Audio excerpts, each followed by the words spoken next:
Assalamualaikum warahmatullahi wabarakatuh. Waalaikumsalam warahmatullahi wabarakatuh. Baik, rekan-rekan, apakah sudah siap? Sudah.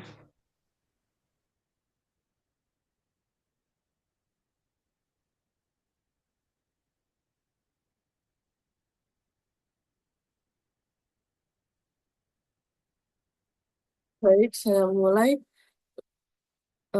Perkenalkan, kami dari kelompok 2 dengan anggota berjumlah 6 dengan nama Laili Emma Fitriani 126, Dewi Karinatus 136, Reina Lintang 147, Ervin Pahlepi 158, saya Nafidia Dwi Pramana 159, dan Triana Afifah 166. Kebijak model kebijakan publik ini adalah presentasi sederhana mengenai aspek-aspek yang terpilih dari suatu kondisi masalah yang disusun untuk tujuan-tujuan tertentu, seperti halnya masalah-masalah kebijakan yang merupakan bangunan mental yang berdasarkan pada konseptualisasi dan spesifikasi elemen-elemen kondisi masalah. Model Model-model kebijakan merupakan rekonstruksi artifisial dari realitas dalam wilayah yang merentang dari energi dan lingkungan sampai ke kemiskinan, kesejahteraan, dan kejahatan. Selanjutnya, silahkan. Selanjutnya yaitu model dibedakan menjadi dua. Yang pertama yaitu model fisik. Model fisik adalah reproduksi kecil dari benda atau objek fisik. Nah, model fisik ini biasanya yaitu kayak pesawat terbang, model pakaian, model rumah yang dibuat untuk menggambarkan bentuk asli dari bentuk yang ingin digambarkannya. Selanjutnya yaitu model abstrak. Model abstrak adalah penyederhanaan fenomena sosial atau konsep tertentu yang dinyatakan dalam bentuk pernyataan teoritis, simbolis, gambar, atau rumusan matematis mengenai fenomena yang dideskripsikan. Selanjutnya yaitu fungsi model. Fungsi model yang pertama yaitu membantu memperoleh pemahaman tentang peroperasian dalam suatu sistem ilmiah atau sistem manusia, yaitu untuk membantu menjelaskan sistem apa dan bagaimana sistem tersebut beroperasi. Selanjutnya yang kedua, membantu menjelaskan permasalahan dan memilah-milah elemen-elemen tertentu yang relevan dengan permasalahan. Yang ketiga, membantu memperjelas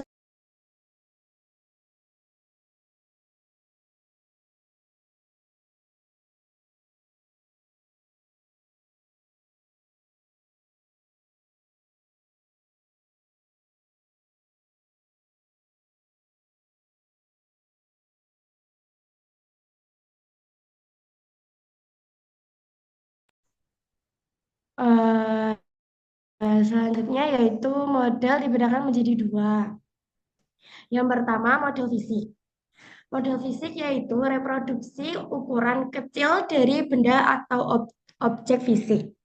Nah, model fisik ini contohnya yaitu pesawat terbang, model pakaian, model rumah yang dibuat untuk menggambarkan bentuk asli dari benda yang ingin digambarkan. Selanjutnya yaitu fungsi model.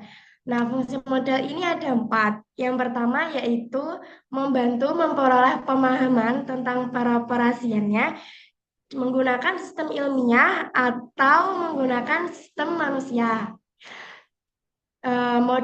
Fungsi model yaitu juga juga membantu menjelaskan sistem apa dan bagaimana sistem tersebut beroperasi.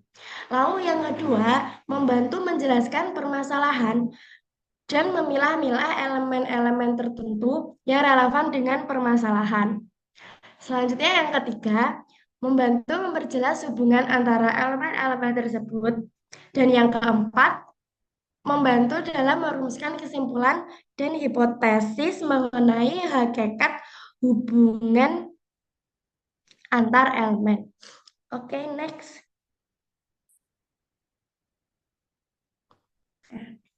Selanjutnya yaitu model kebijakan menurut James Anderson, James Pilester, dan Joseph Joseph Stewart. Yang pertama yaitu model pluralis. Model ini berasal dari dalih bahwa interaksi antar kelompok merupakan titik pusat kenyataan politik, di mana kelompok sebagai jembatan antara individu dan pemerintah, sedangkan politik sebagai arena perjuangan kelompok untuk memenangkan kebijakan publik tersebut. Selanjutnya yaitu model elitis. Model elitis ini yaitu kebijakan publik dapat dipandang sebagai preferensi dan nilai dari elit penguasa. Jadi ini seperti kayak kebijakan ini keluar dari kelompok-kelompok elit gitu ya. Nah, selanjutnya yaitu model sistem. Model sistem Dalam model sistem ini, pengambilan kebijakan merupakan respon dari berbagai kekuatan yang ada dalam sistem politik. Selanjutnya yaitu model rasional. Model ini menyatakan bahwa kebijakan merupakan suatu pencapaian sasaran secara efisien. Lalu selanjutnya model inkrementalis, yaitu model ini memandang kebijakan publik sebagai kelanjutan aktivitas pemerintah yang lalu dengan modifikasi-modifikasi yang sepotong demi sepotong yang bersifat inkremental. Selanjutnya untuk yang terakhir yaitu model institusional. Nah, model ini biasanya menggambarkan tentang struktur organisasi, tugas-tugas, dan fungsi pejabat organisasi, serta mekanisme organisasi. Oke, selanjutnya akan dijelaskan oleh teman saya.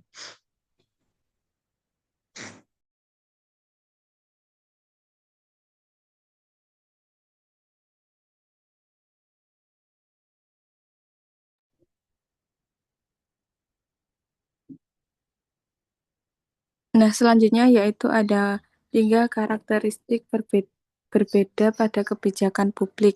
Yang pertama yaitu pemerintah memberikan legitimasi pada kebijakan. Yang kedua, kebijakan pemerintah melibatkan aspek universitas. Yang ketiga, pemerintah memegang monopoli untuk melaksanakan kehendaknya kepada masyarakat. Next.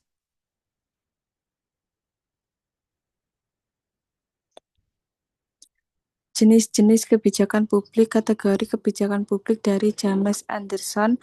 Yang pertama yaitu ada kebijakan summatif versus kebijakan prosedural. Yang kedua, kebijakan distribusi versus kebijakan regulatori versus kebijakan redistribusi.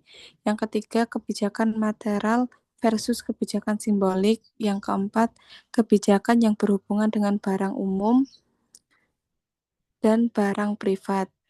Selanjutnya akan dijelaskan rekan saya.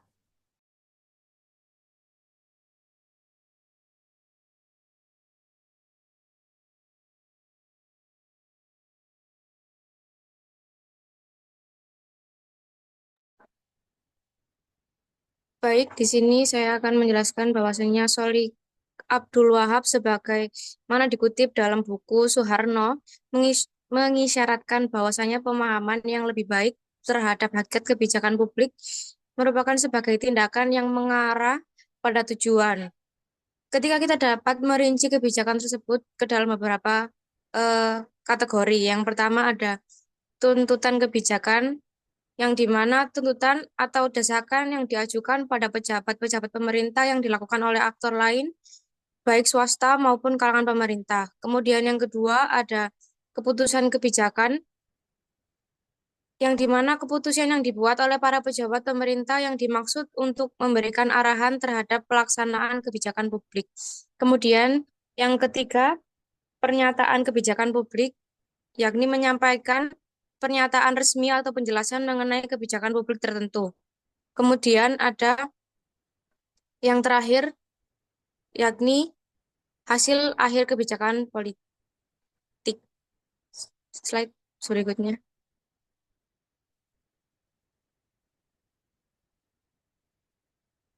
Akan dijelaskan oleh rekan saya. Baik, yang selanjutnya ada tipe-tipe kebijakan menurut William N. Dunn. Yang pertama, masalah kebijakan. Masalah kebijakan ini merupakan nilai, kebutuhan, dan kesempatan yang belum terpuaskan, tetapi diidentifikasi dan dicapai melalui publik. Pengetahuan apa yang mudah dipecahkan membutuhkan informasi mengenai kondisi-kondisi yang mendahului adanya problem maupun informasi mengenai nilai-nilai yang pencapaiannya menuntut pemecahan massa. Yang kedua, ada alternatif kebijakan. Alternatif kebijakan ini merupakan arah tindakan yang secara potensial tersedia yang dapat memberi sumbangan kepada pencapaian nilai dan pemecahan masalah kebijakan. Informasi mengenai kondisi yang menimbulkan masalah pada dasarnya juga mengandung identifikasi terhadap kemungkinan pemecahnya. Yang ketiga, ada tindakan kebijakan. Tindakan kebijakan ini merupakan suatu gerakan atau serangkaian gerakan sesuai dengan alternatif kebijakan yang dipilih yang dilakukan untuk mencapai tujuan bernilai. Yang keempat, ada hasil kebijakan. Hasil kebijakan ini merupakan akibat-akibat yang terjadi dari serangkaian tindakan kebijakan yang telah dilaksanakan. Hasil dari setiap tindakan tidak sepenuhnya stabil atau diketahui sebelum tindakan dilakukan. Juga tidak semua yang dihasilkan tersebut terjadi seperti yang diharapkan atau dapat diduga sebelumnya. Selanjutnya ada hasil guna kebijakan. Hasil guna kebijakan ini merupakan tingkat seberapa jauh hasil kebijakan memberikan sumbangan pada pencapaian nilai.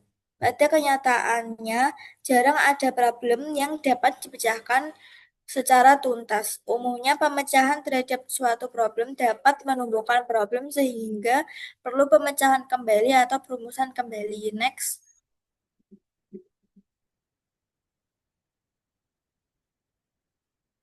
Secara tradisional, para ilmuwan politik umumnya membagi yang pertama ada kebijakan substansif. Misalnya kebijakan perburuan, kesejahteraan sosial, hak-hak sipil, dan masalah luar negeri. Terus yang kedua ada kelembagaan. Ini misalnya seperti kebijakan legislatif, kebijakan eksekutif, kebijakan yudikatif, dan kebijakan departemen. Terus yang terakhir ada kebijakan menurut kurun waktu tertentu. Misalnya seperti kebijakan masa reformasi dan kebijakan masa Orde Baru. Selanjutnya akan dilanjutkan oleh saya.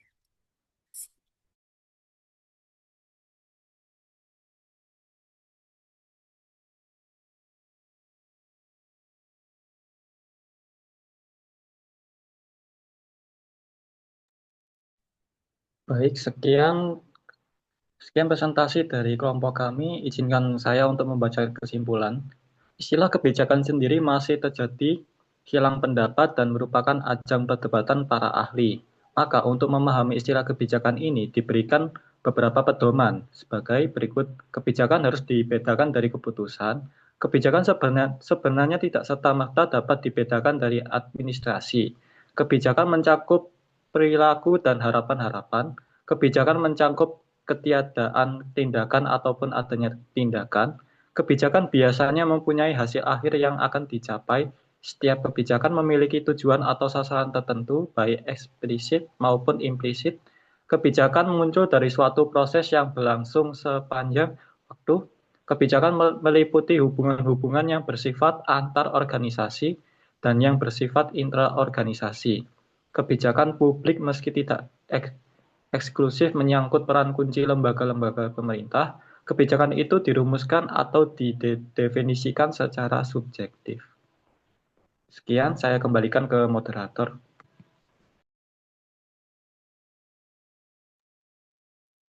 Baik, presentasi kali ini sudah selesai. Apa ada yang perlu didiskusikan atau ditanyakan rekan-rekan?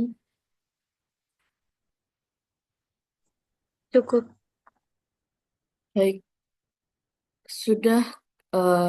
Jika sudah, saya akhiri. Mohon maaf jika ada salah kata atau perbuatan. Wassalamualaikum warahmatullahi wabarakatuh. Assalamualaikum warahmatullahi wabarakatuh. Waalaikumsalam warahmatullahi wabarakatuh.